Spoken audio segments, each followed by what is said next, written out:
And welcome back to my YouTube channel. আবার একটি নতুন ব্লগে সবাইকে স্বাগত জানাই। আর আজকের ব্লগটা হতে চলেছে খুবই এক্সাইটিং। তো চলুন শুরু করা যাক ব্লগটা।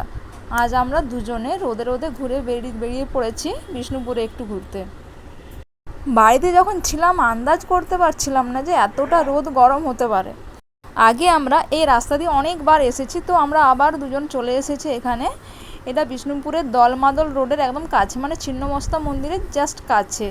এটা এখানে প্রতি শনিবার সপ্তাহের এখানে একটা মেলা বসে। মাটির জিনিসপত্র আর সমস্ত কিছু বিষ্ণুপুরের যে প্রসিদ্ধ জিনিস সমস্ত পাওয়া যায়। এটার নাম পোড়ামাটির হাট। তো এইখানে যে মন্দিরগুলো কাছাকাছি আছে কয়েকটা, এগুলোতে কিন্তু কোনো টাকা লাগে না দেখার জন্য। তো এখানে আমরা কাছাকাছি যখন আসি মাঝে মধ্যে, তখন আমরা এই মন্দিরগুলোতে বেশিরভাগ চলে আসি। আরও কয়েকটা মন্দির আছে যেখানে টাকা পয়সা লাগে না আমার ভিতরে ঢোকার জন্য। আরও কিছু মন্দির আছে যেখানে কি পে করে ঢুকতে হয়। তো এই মন্দিরগুলো টাকা লাগেও না।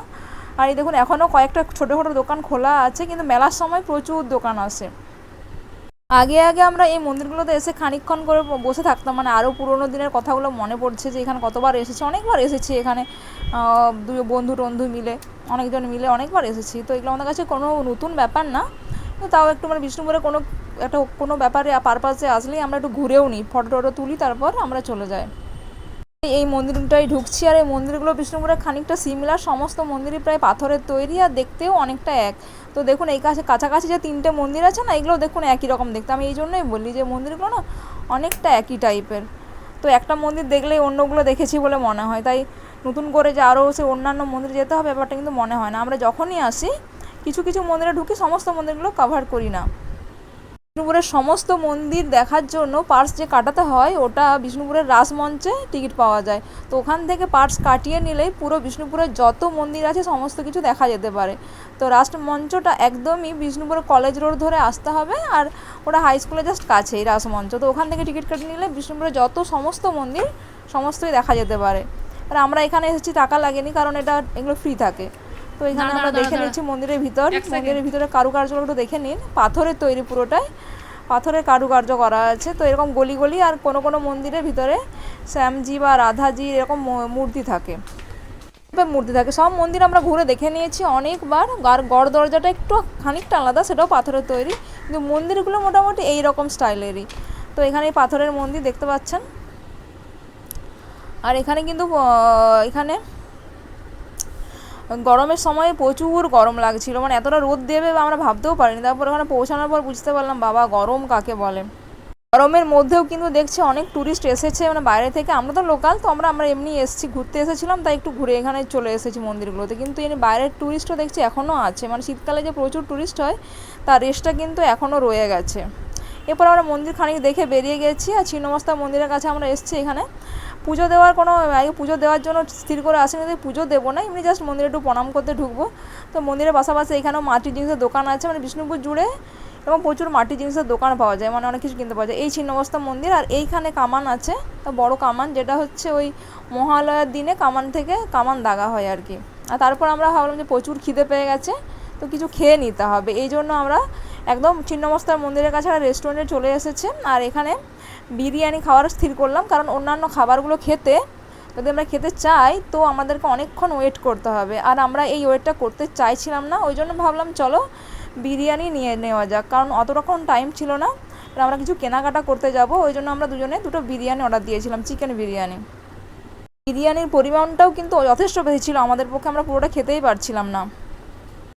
খেতে আমরা স্থির করছিলাম যে এরপরে আমরা কোথায় যাব। তো আমাদের কিছু কেনাকাটা করার আছে, তো আমরা ভাবলাম ঠিক আছে এবার আমরা ওখানে কেনাকাটা করতে চলে যাব।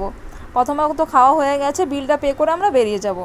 আর এটা হচ্ছে বিষ্ণুপুরের একটা প্রসিদ্ধ দোকান অনুভব। এখানে ওই সিল্কের শাড়ি যেগুলো হয় তৈরি করা হয়, ভিতরে গেলে কিন্তু প্রসেসগুলো দেখাতো, আমরা আগে দেখেছি এখানে যেয়ে। তো আমরা এখন টাইম নেই বলে দেখবো না।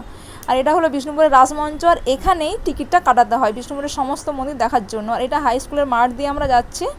ও বিষ্ণুপুরে যে পলিটেকনিকের কলেজ আছে, কেজি ইঞ্জিনিয়ারিং কলেজ, তো সেই মাঠ আর বিষ্ণুপুর হাই স্কুলের মাঠ। তো এইখানে মেলাও বসে। তো আমরা ওই রাস্তা দিয়ে যাচ্ছি, এটা শর্টেস্ট রাস্তা দিয়ে। এই রাস্তা দিয়ে গেলে খুব তাড়াতাড়ির মধ্যে আমরা ওই বিষ্ণুপুর বোলতলা পৌঁছাতে পারবো। আর বোলতলাতে মার্কেটটা মেনলি আছে, সেখান থেকে আমরা কিছু কেনাকাটা করবো। ওই জন্য আমরা শর্ট রাস্তা ধরে নিয়েছি, হেঁটেই চলে যাব। আর মেন রাস্তা দিয়ে গেলে না অনেকটা ঘোরার রাস্তা, তো আমরা ভাবলাম চলো শর্ট রাস্তাটাই নিয়ে নিই। তো আমরা আস্তে আস্তে হঠাৎ করে শর্ট রাস্তা দিয়ে আস্তে আস্তে হঠাৎ বিপদে পড়েছিলাম, কারণ আমরা একটা অজানা পাড়াতে পৌঁছে গিয়েছিলাম যেটার নাম হলো কুন্দকুন্দরা। আমরা কোনো দিন এই জায়গাতে আগে আসিনি, তো আমরা হঠাৎ ভয় পেয়ে গেছিলাম যে আমরা কীভাবে এই জায়গা থেকে বেরোবো। তারপর হঠাৎ আমরা যদিও দেখতে পেয়েছিলাম, মানে ওখানে যে বোলতলা যেটা থাকে পোকাবাঁধ দেখতে পেয়েছিলাম, কিন্তু পোকাবাঁধের ওই পারে মার্কেট, তো সেখানে কীভাবে পৌঁছাবো বুঝতেই পারছিলাম না। তারপর খানিক স্থানীয় লোকদের জিজ্ঞাসা করলাম আর একটা গলি দিয়ে ধরলাম, তারপর আস্তে আস্তে আমরা পোকাবাঁধের এই পারে আসতে পেরেছি, মানে যেখানে দোকানগুলো মেনলি আছে। তো আমরা চেনা রাস্তায় চলে এসেছি, আর আমরা এই মার্কেটিং করছিলাম, এখানে জিনিসপত্রগুলো কিছু দেখছিলাম। আমি যদিও বা কিছু মার্কেটিং তেমনভাবে করিনি, 2-3টা করেছিলাম, কিন্তু অনেকগুলো জিনিস নিল, তো এটা ট্রাই করছিলাম এই কুর্তিটা। আর এসে দেখি দোকানে এখন প্রচুর সেল চলছে, প্রায় 50% সেল। তো 50% সেল থাকার পরেও আমি কিছু কেনাকাটা বেশি করলাম না, কারণ আমি এই জাস্ট কলকাতা থেকে ফিরেছিলাম আর কলকাতায় প্রচুর কেনাকাটা করেছিলাম। তো তারপরে মনে হলো না যে আরও কিছু কিনি, তো এখানে অতটাও কেনাকাটা করিনি, একটু ঘুরলাম আর ওই 3-4টা যা জিনিস দরকার ছিল নিয়ে নিয়েছি। রোদে ঘোরাঘুরি করে প্রচুর ক্লান্ত হয়ে গেছে। এরপর আমরা দোকান থেকে বেরিয়ে বাস ধরে বাড়ি যাব, ওই জন্য রাস্তায় হাঁটতে আরম্ভ করেছি দুজনে। এরপর আমি বাসটা ধরে নেব, আর বাস ধরতে ধরতে এখানে একটা 3টে গাছ ছিল পলাশ ফুলের, তো সেই পলাশ ফুলের গাছ দেখার জন্য আমি জানলার পাশে সিট নিয়ে নিয়েছি। দেখা গেল পলাশ ফুল গাছগুলো আরও 1-2টো আছে এইখানে সামনেটায় একদম, এই যে পলাশ গাছ, তো এগুলো দেখে নিলাম। নেমে দেখা সৌভাগ্য হলো না। ব্লগ এখানেই শেষ করছি, আরও খুব তাড়াতাড়ি ব্লগ চলে আসবে। সবাই ভালো থাকুন, সুস্থ থাকুন, আর অবশ্যই একটু ব্লগগুলো দেখে নেবেন কষ্ট করে।